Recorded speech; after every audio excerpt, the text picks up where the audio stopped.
GDP किसे कहते हैं, इसको हम आज जानेंगे इस वीडियो में। और इससे जो भारत को होने वाला प्रॉफिट है, जो देश को होने वाला इनकम होता है, ठीक, जो देश का आय होता है, उसको कहाँ से गणना किया जाता है, उसको कहाँ से लिया जाता है, ठीक, इस सब के बारे में आज हम इस जीडीपी के माध्यम से समझेंगे। जो कि जीडीपी का पूरा नाम है ग्रास डोमेस्टिक प्रोडक्ट। जीडीपी का पूरा नाम है ग्रास डोमेस्टिक प्रोडक्ट, जिसे कहते हैं हिंदी में सकल घरेलू उत्पाद। ठीक, तो जीडीपी का जो आज का टॉपिक है हमारा राजनैतिक सीमा। ठीक, इसके बारे में जानेंगे। कुछ प्रमुख है, वर्ष है, वस्तु एवं सेवा अंतिम मूल्य, इसे किसे कहते हैं, किसे कहते हैं, इन सब के भी बारे में जानेंगे। और जीडीपी, जीएनपी, एनएनपी, एनआई, आपका प्राथमिक क्षेत्र, द्वितीय क्षेत्र, तृतीय क्षेत्र, स्थिर कीमत, चालू कीमत, प्राथमिक प्रति व्यक्ति आय, ये हमारा आज टॉपिक है। और इतना ही से जीडीपी का आकलन किया जाता है, इतना ही टॉपिक से आप पूरे जीडीपी का आकलन किया जाता है। जो कि सर्वप्रथम जीडीपी का जो आकलन करने वाले थे आपका व्यक्ति तो दादा भाई नौरोजी थे। दादा भाई नौरोजी ने सर्वप्रथम जीडीपी के बारे में और देश का जो राष्ट्रीय आय था उसका आकलन किए थे। ठीक, जीडीपी का मुख्य जो भाग है, जो आपका 3-4, ठीक, ये भाग है, इनको सबसे पहले हम जानेंगे, उसके बाद हम इन सब के बारे में पढ़ेंगे। जो राजनीतिक सीमा क्या होता है, वर्ष क्या है, और वस्तु एवं सेवा क्या है, और अंतिम मूल्य क्या है, इसके बारे में सबसे पहले हम जानेंगे। उसके बाद तो हम इस सब का गणना करेंगे। सबसे पहले देखते हैं राजनीतिक सीमा। जो भारत का या किसी भी कंट्री का दो सीमा होती है आपका, एक राजनीतिक सीमा होती है, एक भौगोलिक सीमा होती है। ठीक, किसी भी कंट्री का एक राजनीतिक सीमा होती है, एक भौगोलिक सीमा होती है। जो कि राजनीतिक जो सीमा होती है, कुछ देश के या किसी कंट्री के पास तक यह सीमा को रखा जाता है। और जो भौगोलिक सीमा होती है, इसका जो क्षेत्र होता है एक सीमित होता है। इसका जो क्षेत्र क्या होता है आपका, तो सीमित होता है। जैसे कि ये भारत का मैप है, जैसे हम कह रहे हैं भारत का मैप है आपका,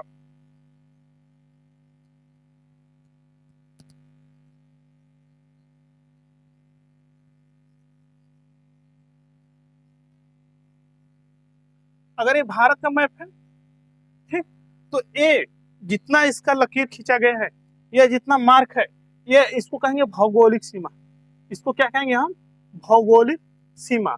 अगर हम देखते हैं राजनीतिक सीमा किसे कहते हैं, तो क्या होता है कि कुछ राजनीतिक सीमा, जैसे कि ये चीन का क्षेत्र है, ठीक, जो चीन का क्षेत्र है, इसमें कुछ विवादित स्थान होता है, विवादित जो क्षेत्र होता है, उसको यहाँ पे कहते हैं राजनीतिक सीमा। उसके बाद जो सागर या महासागर में, जो सागर या महासागर में जो क्षेत्र होता है, जैसे हम यहाँ से ले लेते हैं, तो जो भारत का कुछ सागरीय क्षेत्र है, जो आपका, जैसे हम ले लेते हैं आपका अरब सागर हुआ, हिंद महासागर हुआ, आपका बंगाल की खाड़ी, ये सब सीमा जो कि राजनीतिक सीमा के अंतर्गत आता है। जैसे कि कोई मछुआरा हो, यहाँ पे अगर मछली पकड़ने के लिए आ जाता है, तो उसका जो लाभ प्राप्त होता है, उसका जो लाभ प्राप्त होता है, किसको प्राप्त होता है, तो भारत को प्राप्त होता है। या तो कोई तेल का उत्पादन हो रहा है, कच्चे तेल का यहाँ से उत्पादन हो रहा है, तो जो इसका जो उत्पादन होता है, इससे जो लाभ प्राप्त होता है, वो किसको प्राप्त होगा, तो भारत को। इसे कहते हैं हम क्या, राजनीतिक सीमा। और जो ये शेष क्षेत्र आप देखते हैं भारत का मैप का जो खींचा गया मार्क है, इससे कहेंगे हम क्या, भौगोलिक सीमा। तो ये राजनीतिक सीमा और भौगोलिक सीमा। जैसे कि कह लें कि अगर भारत से कोई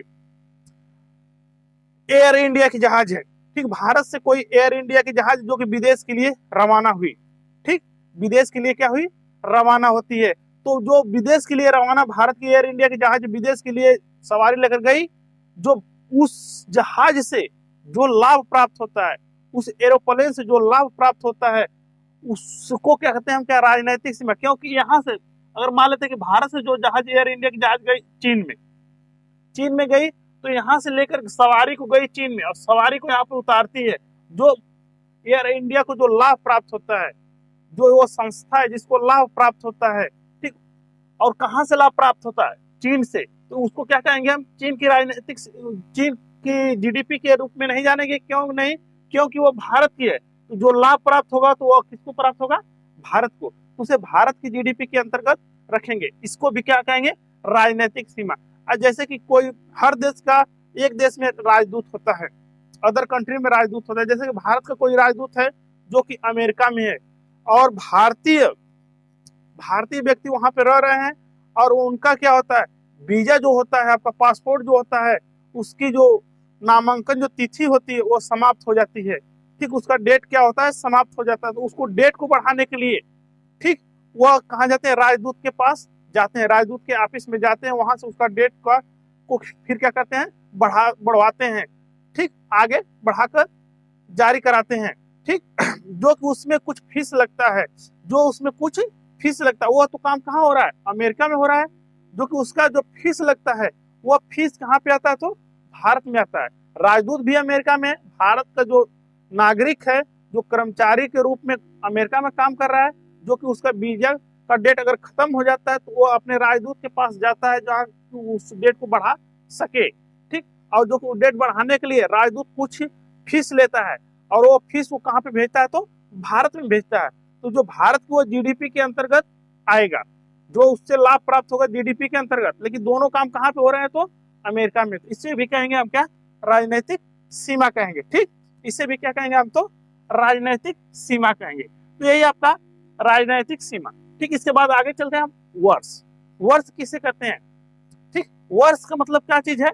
कि वित्तीय वर्ष जहां से स्टार्ट होता है और उसके अंत तक जहां तक वो समाप्त हो। जैसे कि वित्तीय वर्ष 1 अप्रैल से स्टार्ट होता है और 30 मार्च या 31 मार्च तक वो क्या होता है? आपका समाप्त। पूरा एक वर्ष का जो आकलन होता है उसी को हम किस में जोड़ते हैं? तो जीडीपी में जोड़ते हैं।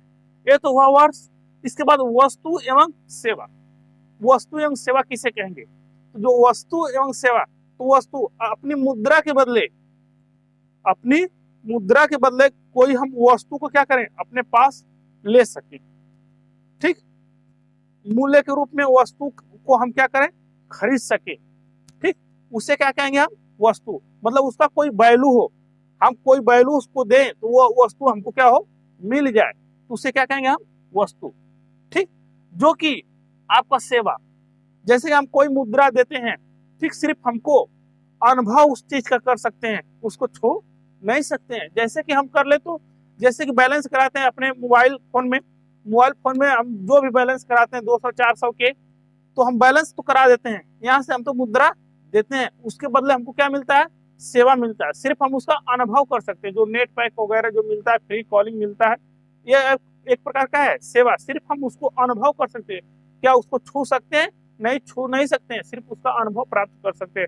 जैसे कि अगर कोई ट्रेन में या बस में सफर कर रहे हैं आप, तो ट्रेन या बस में आप सफर कर रहे हैं, तो सफर के बदले क्या दिए? आप कुछ पैसा दिए, तो क्या हुआ? बस क्या हुई? आपको बैठाकर एक स्थान से दूसरे स्थान तक छोड़ दी, तो वो भी क्या हुआ? आपका सेवा हुआ। सिर्फ उसका आप क्या किए? अनुभव किए, न कि आप बस को क्या ले लिए। नहीं, ऐसी तो कोई बात नहीं कि बस को ले लिए, पैसा दिए तो नहीं। सिर्फ वो क्या? बस आपको दी सेवा, मतलब एक स्थान से दूसरे स्थान तक पहुंचाने का वो कार्य किए। इसी को क्या कहेंगे हम?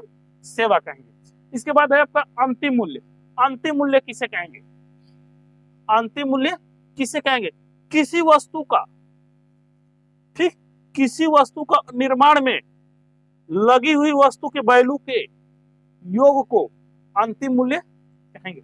जैसे कि अगर हम घर बना रहे हैं तो घर में हमारा ईंट भी लगेगा, सीमेंट भी लगेगा, बालू लगेगा, गिट्टी लगेगा, और इसके बाद आपका सरिया भी लगेगा, मजदूरी भी लगेगी। ये सब क्रिया होगा, अलग अलग होगा। जो कि घर बनाने में टोटल लगा हुआ मूल्य को अगर योग करते हैं तो वही उसका क्या होगा? अंतिम मूल्य होगा। जैसे कि ईंट लगी,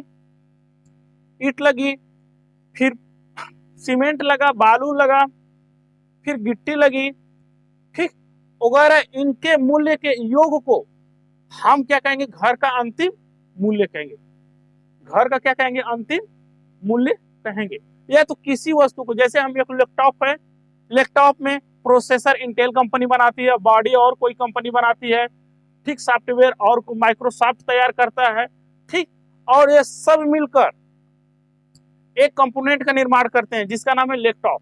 तो तीन वस्तुएं अलग अलग कंपनी बनाती है, इसका कुछ और मूल्य होगा, इसका कुछ और मूल्य होगा, इसका कुछ और मूल्य होगा। लेकिन हम लैपटॉप खरीदने के लिए जाते हैं तो अलग अलग मूल्य तो देते नहीं है, ये प्रोसेसर का दाम है, तो ये बॉडी का दाम है, तो ये आपका सॉफ्टवेयर का दाम है, ऐसा तो कुछ करते नहीं है। क्यों नहीं करते? क्योंकि हम लैपटॉप जाते हैं खरीदने तो उसमें सब ये क्या होता है, इंक्लूड होता है, ये सब क्या होता है उसमें इंक्लूड होता है, जो कि हम जाते हैं सिर्फ लैपटॉप का प्राइस देते हैं, ना कि अलग अलग वस्तुओं का हम उसमें प्राइस देते हैं। तो जब हम एक ही प्राइस देते हैं पूरे लैपटॉप का, वही क्या कहलाता है, आपका अंतिम मूल्य कहलाता है। ठीक, वही क्या कहलाता है, आपका अंतिम मूल्य कहलाता है। इसके बाद हम देखते हैं, ये आपका सब मुख्य भाग था आपका, जो कुछ वर्ड थे जो कि आपको जीडीपी के बयां करने के लिए बहुत अति आवश्यक है कि क्षेत्र क्या होता है, वर्ष क्या है, वस्तु एवं सेवा क्या है, आपका अंतिम मूल्य क्या है। तो सबसे पहले हम देखते हैं जीडीपी को। जीडीपी जिसका पूरा नाम है gross domestic product, gross domestic product जिसका पूरा नाम है। जीडीपी किसे कहेंगे? जो भारत में रहकर और जो इनकम कर रहा है, जो कमा रहा है, भारत में रहकर इनकम जो कर रहा है, वही उसी को क्या कहेंगे? जीडीपी। मतलब कि अपने सीमा में, जो अपने सीमा में रहकर जो इनकम प्राप्त कर रहा है, उसी को क्या कहेंगे? जीडीपी कहेंगे। जैसे कि भारत में, ये भारत है आपका, ठीक, ये भारत की सीमा में जो कि रहकर कोई व्यक्ति, चाहे देशी हो या विदेशी, ठीक, चाहे देशी हो या विदेशी, लेकिन वो किस में रहना चाहिए? तो भारतीय सीमा में रहना चाहिए। ठीक, वो किस में रहना चाहिए आपका? तो भारतीय सीमा में रहना चाहिए। ठीक, देशी हो या विदेशी। जैसे कोई व्यक्ति है, ठीक, जैसे ले लेते हैं कोई कंपनी, ठीक, कोई कंपनी हम ले लेते हैं, ठीक, जो कि जैसे कि एलजी कंपनी है, जो कि एलजी को जानते हैं क्या, आपका विदेशी कंपनी है।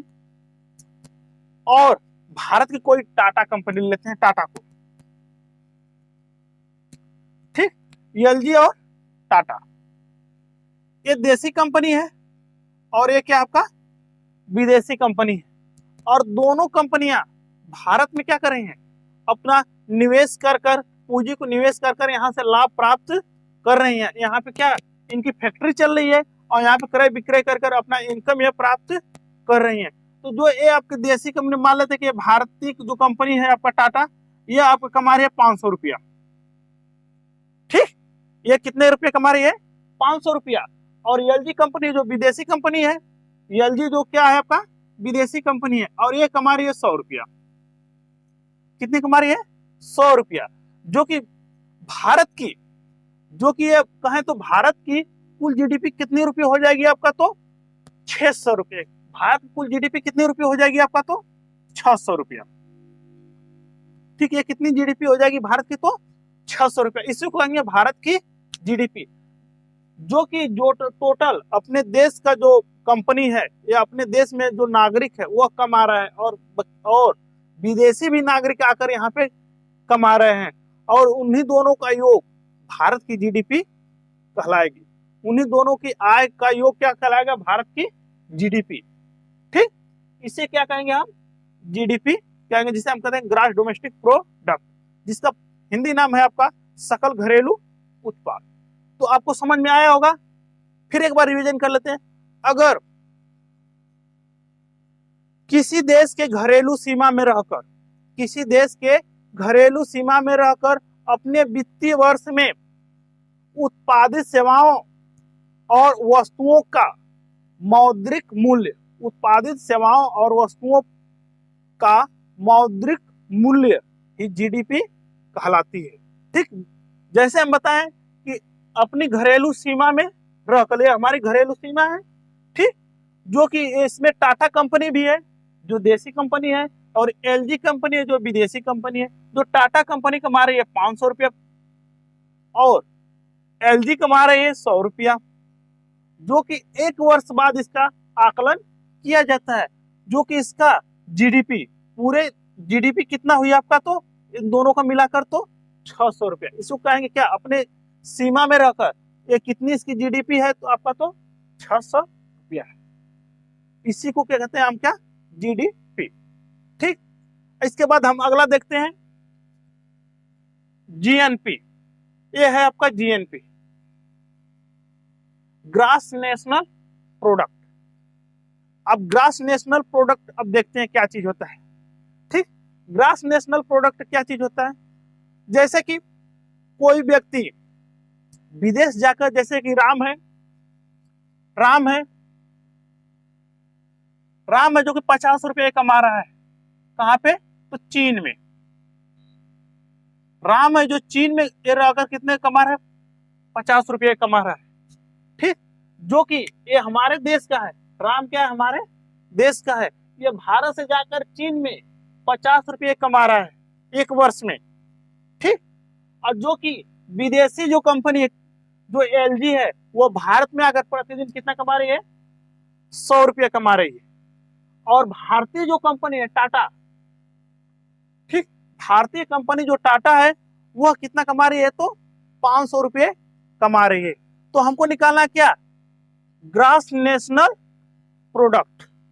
ठीक, ग्रास नेशनल प्रोडक्ट हमको निकालना है। तो देखते हैं हम कैसे इसको निकालेंगे,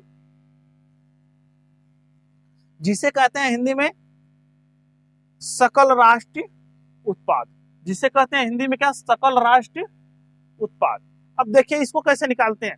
जो पूरी जीडीपी है, जीडीपी कितनी थी आपका? तो 100 रुपया। ये जीडीपी कितनी थी? तो 600 रुपया। यही थी जीडीपी।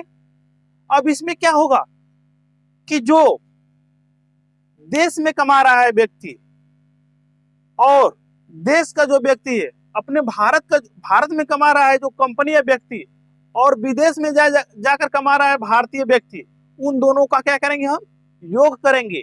और इसके बाद जो भारत में रहकर जो विदेशी कंपनी या व्यक्ति कमा रहा है उसमें से क्या कर लेंगे? हम उसको घटा लेंगे।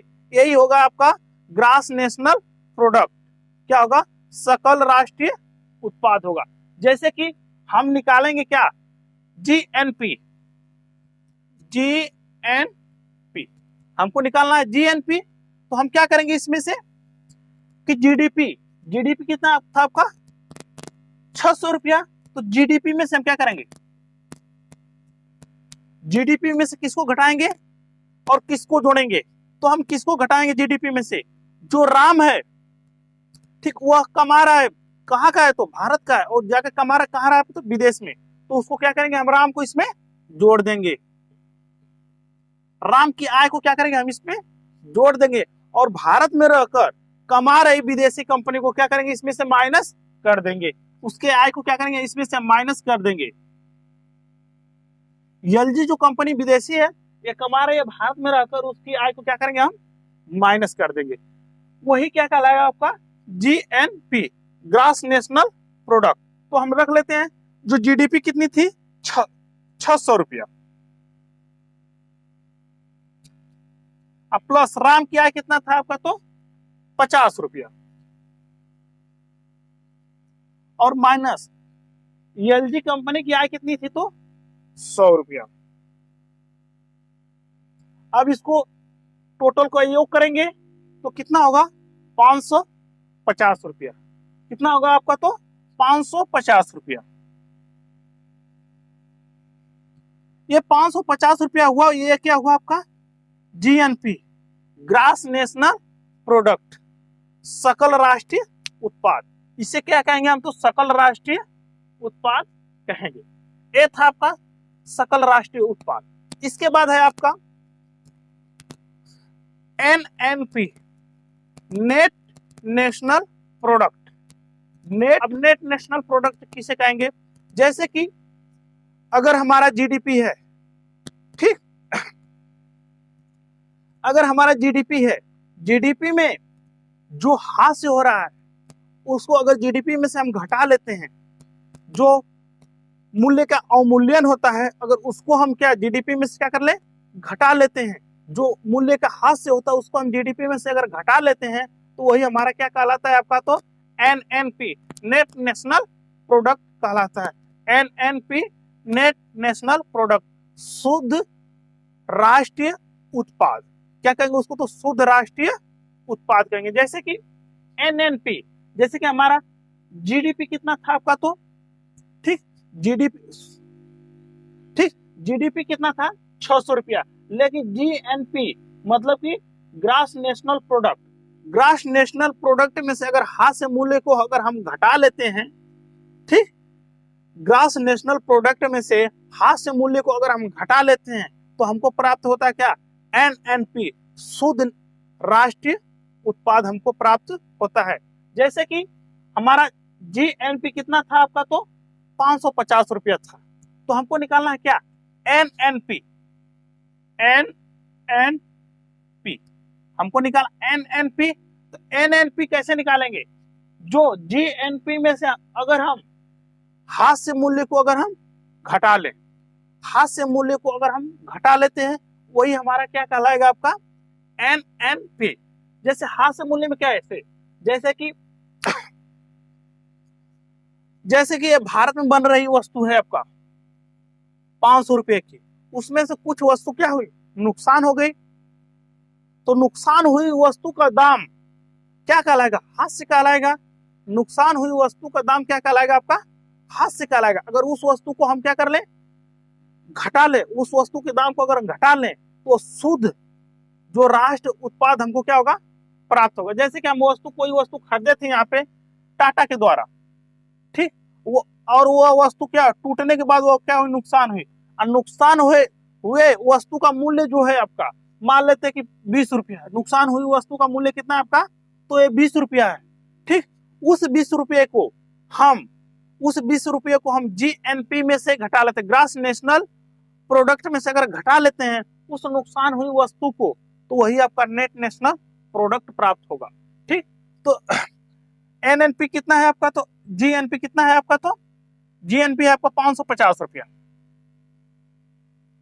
उसमें से जो हास्य मूल्य है, हास्य मूल्य कितना है आपका, तो 20 रुपया, क्योंकि 20 रुपया की वस्तु जो थी वो टूट गई थी, ठीक। उसमें से इसको क्या करेंगे, हम घटा लेंगे।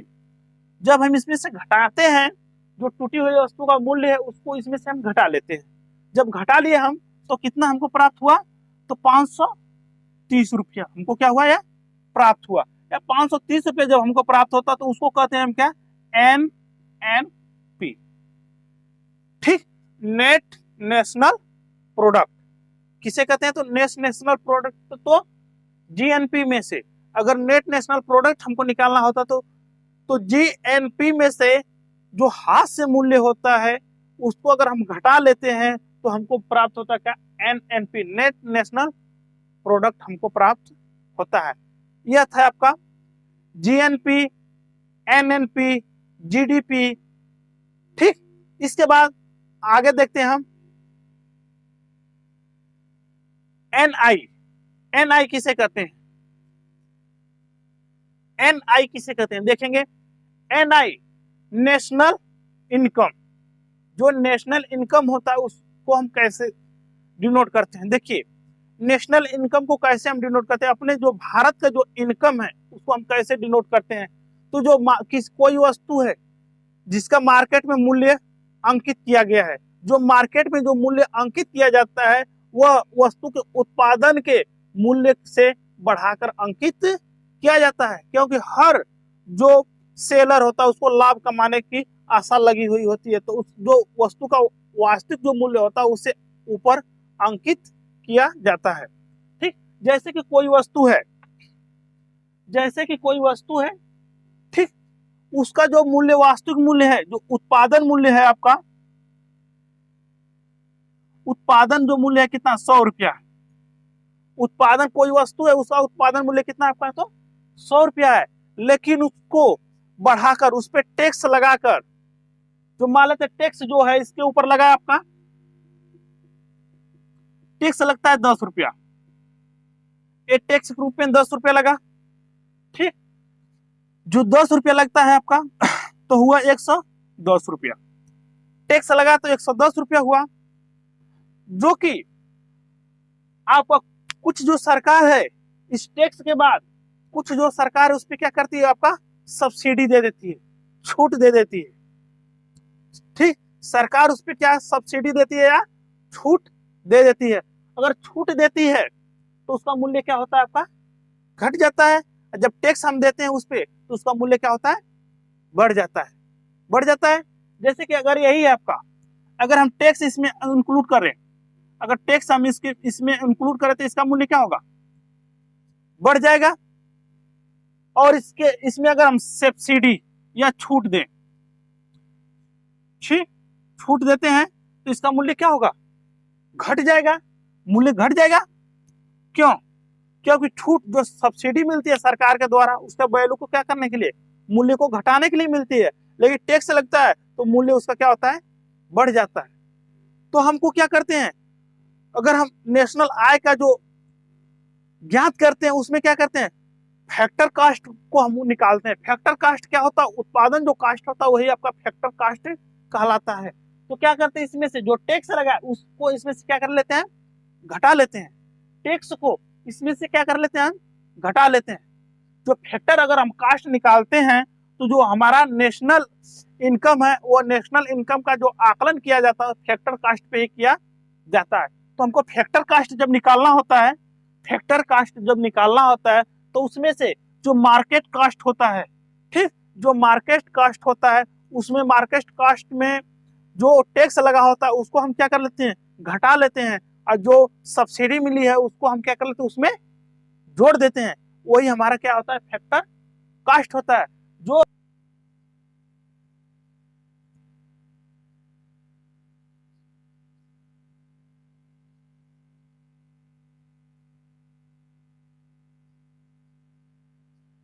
ठीक, जो हमारा टैक्स लगा था उसको क्या करेंगे, इसमें हम इसमें से घटा लेते हैं। जब घटा लेते हैं, जब हम इसमें से इसको टैक्स को क्या कर लिए, घटा लिए, और जो सब्सिडी मिली थी उसको क्या कर लेंगे, उसमें जोड़ लेंगे। जो छूट मिला था सरकार की तरफ से उसको क्या कर लेंगे, जोड़ लेंगे उसमें। वही आपका क्या कहलाएगा, जो छूट मिला था, छूट कितने का मिला था, 10 रुपये का, और सब्सिडी जो टैक्स था उसको घटाने के बाद ये घटाए तो ये 100 रुपये प्राप्त हुआ। जो छूट था उसमें क्या कर दिया, हम इंक्लूड कर दिए, जोड़ दिए। तो यही आपका है फैक्टर कास्ट। इसी को कहते हैं हम क्या, नेशनल इनकम। फैक्टर कास्ट के माध्यम से इनकम को ज्ञात करते हैं। ठीक, ये था आपका एनआई।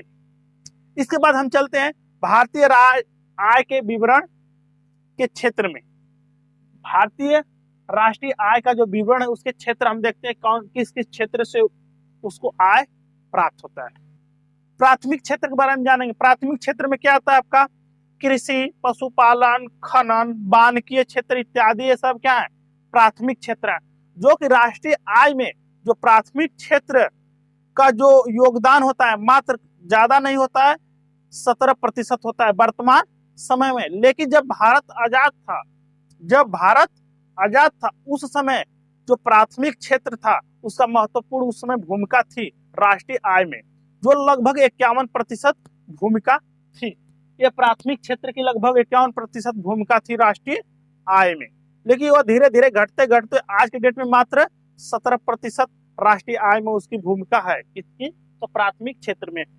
जो कि प्राथमिक क्षेत्र में कौन कौन सा आ जाता है आपका, कृषि, पशुपालन, खनन, वानिकी इत्यादि और बहुत से आते हैं इसमें। ठीक, इसके बाद द्वितीय क्षेत्र देखते हैं। जो कि द्वितीय क्षेत्र किसे कहेंगे, तो द्वितीय क्षेत्र में जो निर्माण हुआ, विनिर्माण हुआ, विद्युत हुआ इत्यादि, ये सब क्या द्वितीय क्षेत्र में आते हैं। जो कि द्वितीय क्षेत्र में भारतीय राष्ट्रीय आय की जो भूमिका होती है, भारतीय राष्ट्रीय आय की जो भूमिका होती है वह 29% होती है। भारत की जो आय की जो भूमिका है द्वितीय क्षेत्र की, तो वह 29% है। जो पूरे आय का 29% आय कहाँ से प्राप्त होता है, तो द्वितीय क्षेत्र से प्राप्त होता है। इसके बाद देखते हैं हम तृतीय क्षेत्र। तो तृतीय क्षेत्र है जो कि भारत की राष्ट्रीय आय में महत्वपूर्ण भूमिका निभाती है। तृतीय क्षेत्र जो कि भारतीय राष्ट्रीय आय में महत्वपूर्ण भूमिका निभाती है। जो तृतीय क्षेत्र आपका है जिसे हम कहेंगे सेवा हुआ, परिवहन हुआ, सेवा, परिवहन, चिकित्सा, शिक्षा इत्यादि, ये सब क्या आते हैं, तृतीय क्षेत्र के अंतर्गत आते हैं। जो कि तृतीय क्षेत्र से भारत को सबसे अधिक आय प्राप्त होती है, तृतीय क्षेत्र से। ठीक, तो अगर ये क्वेश्चन बन सकता है और बनता भी है क्वेश्चन कि भारत को सबसे ज्यादा आय किस क्षेत्र से प्राप्त होती है, तो तृतीय क्षेत्र से। और वर्तमान समय में सबसे कम आय किस क्षेत्र से प्राप्त होती है? तो प्रथम या प्राथमिक क्षेत्र से आय प्राप्त होती है। फिर इसके बाद जो कि तृतीय क्षेत्र से भारत को पूरे आय का 53.5% आय प्राप्त होता है। पूरे भारत की जो आय है उस आय का 53.5% आय प्राप्त होता है। किससे? तो सिर्फ तृतीय क्षेत्र से। ठीक, जो कि इसका आकलन या इसका गणना जो करता है वो राष्ट्रीय सांख्यिकी संगठन द्वारा किया जाता है। राष्ट्रीय आय की गणना किसके द्वारा किया जाता है? तो राष्ट्रीय आय की गणना तो केंद्रीय सांख्यिकी संगठन के द्वारा किया जाता है। केंद्रीय सांख्यिकी संगठन के द्वारा, जिसे कहते हैं संक्षिप्त में CSO के द्वारा इसका गणना किया जाता है, जिसका मुख्यालय केंद्रीय सांख्यिकी संगठन का मुख्यालय आपका दिल्ली में है। ठीक, और इसका गणना जो किया जाता है केंद्रीय सांख्यिकी संगठन के द्वारा जो गणना किया जाता है, इसका आधार वर्ष माना जाता है। उस आधार वर्ष को मानकर ही गणना करते हैं। अगर हम इकोनॉमिक जब हम चैप्टर को पढ़ाना प्रारंभ करेंगे शुरू से, तब हम इसको बताएंगे आपको कि क्या होता है आधार वर्ष और इसको मानकर क्यों गणना की जाती है। ठीक, एक आपका छोटा सा टॉपिक है, सिर्फ इसको हम जानकारी आपको देने के लिए जीडीपी के रूप में हम उठाए हैं। ठीक, जो आधार वर्ष है आपका, वर्तमान समय का जो आधार वर्ष है आपका, यह है 2017-18। 2017-18। अब 2017-18 क्यों आधार वर्ष? क्योंकि जो एक वर्ष का जो आकलन वित्तीय वर्ष होता है, जो कि प्रारंभ होता है आपका अप्रैल से प्रारंभ होता है और मार्च तक वो चलता है। अप्रैल से प्रारंभ होकर वो मार्च तक चलता है, जो कि ये 17 से प्रारंभ हुआ था और 18 में जाकर ये समाप्त हुआ। इसीलिए लिया जाता है 2017 से 18 तक। ठीक, आधार वर्ष के रूप में। ठीक, जो कि इससे पहले जो आधार वर्ष था 2017 और 18 से पहले जो आधार वर्ष था वह 2011-12 था। 2011-12 था। और इसी के ऊपर क्वेश्चन भी बनता है कि स्थिर कीमत किसे कहेंगे और चालू कीमत किसे कहेंगे? स्थिर कीमत किसे कहेंगे और चालू कीमत किसे कहेंगे?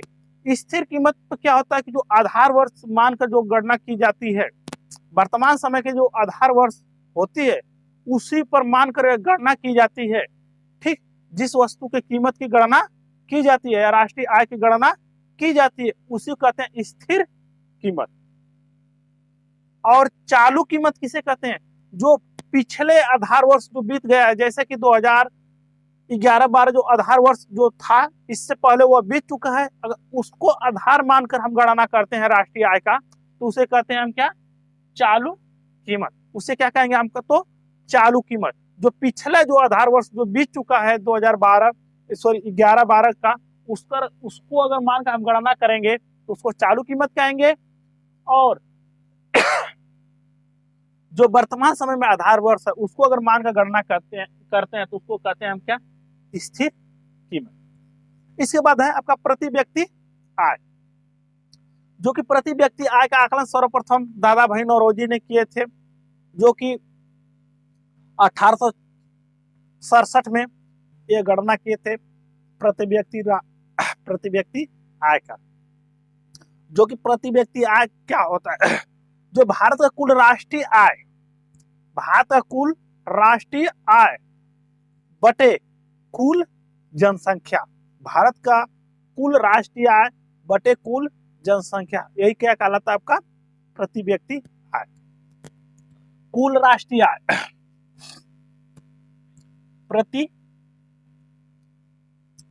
प्रति व्यक्ति आय बराबर होगा भारत की कुल आय, कुल राष्ट्रीय आय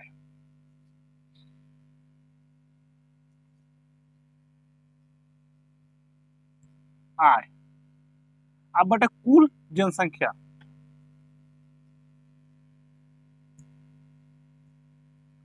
यही क्या कहलाएगा आपका? प्रति व्यक्ति आय कहलाएगा। जैसे कि हम मान लेते हैं कि भारत की कुल राष्ट्रीय आय जो है आपका 1 लाख रुपया है। मान लेते हैं भारत की कुल राष्ट्रीय आय आपका 1 लाख रुपया।